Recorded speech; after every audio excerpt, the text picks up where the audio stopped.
Hello friends, peace be upon you. I will share 2 tips with you. And these are very useful tips. So, let's start the video.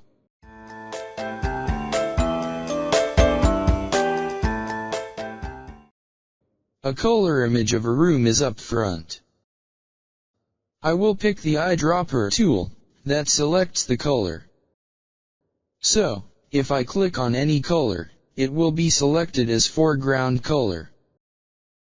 And if I click here, this foreground color will be selected.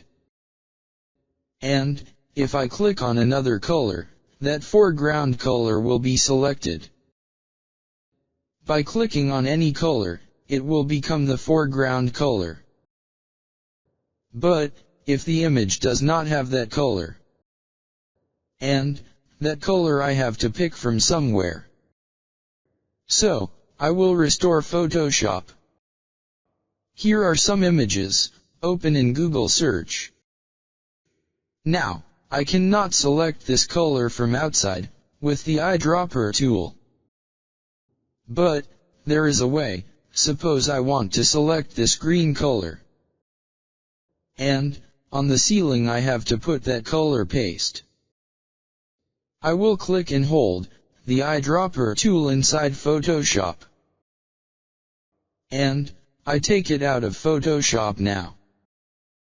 Now, if you look at the foreground color, it has become green.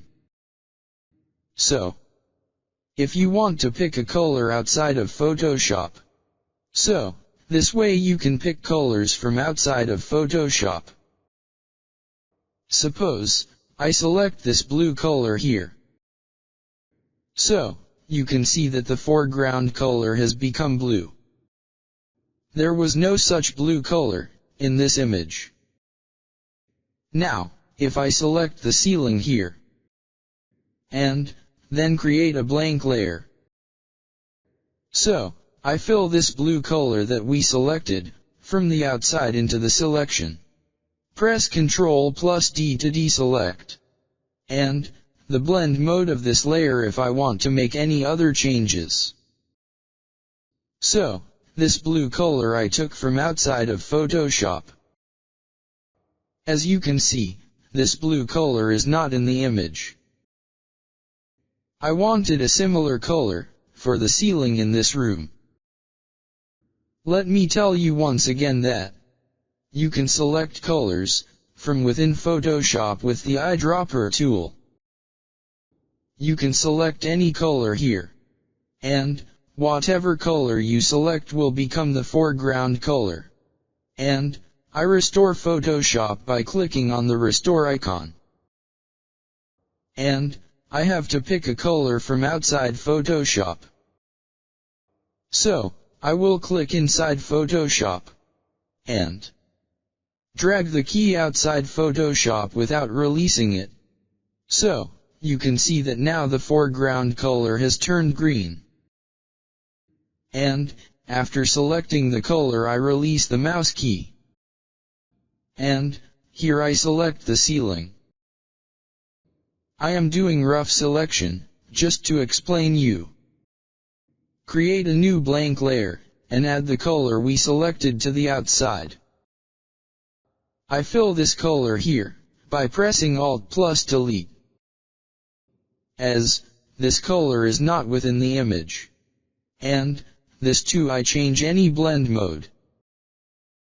So, if we have to select a color from outside Photoshop. So, this is the way we can select the color. This was the tip I shared with you. So, let's see what the second tip is now.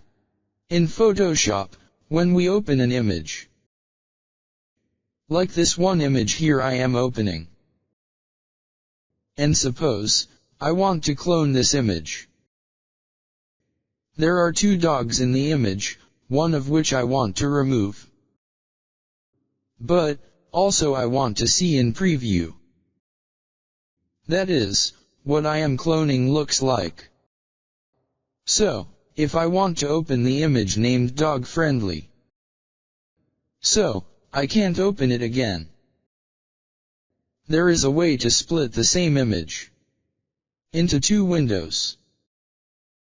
Go to Window, Arrange, New Window for Dog Friendly. That is, the name of the image is present here. When we click on it, the same image will open in a new window. We fit this image to the screen. Now, we have to split this image into two windows. And, a window we will use as a preview. Again go to Window, Arrange, then to Up Vertical. Clicking on it splits the same image into two windows. Let's say the windows to the right, I want to use as preview. And, on the left window I want to work. That is, I want to clone this dog image and remove it from here. The more I zoom in and clone, the better the result I get. But, at the same time I will see, as preview in the right side window. I will be able to see how my work is progressing. I selected the Clone Stamp tool. By pressing Alt, I pick a single point. And, when I start to clone, the same is happening in the right side window. And, as a preview I see my work.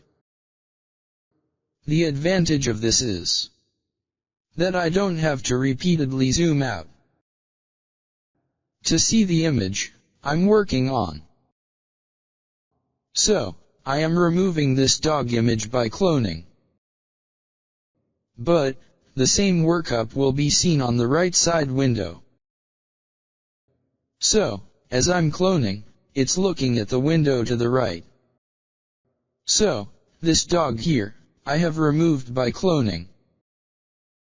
Here we have to make a little correction, so that the image looks original. As, I see some spots are not cloned correctly. So, I will re-clone these spots and correct them here. And, the window on the right side, as a preview has been an advantage for me.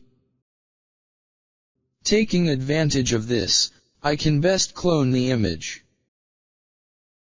And, by giving a touch of clone, I try to balance the image. So, this is also a tip for one-up. How can you split the same image into two windows? So, this is the same image that we split into two different windows. We do this to make our work easier. I hope you enjoy this video on these two tips. If you liked the video, please like and subscribe. And thanks for watching.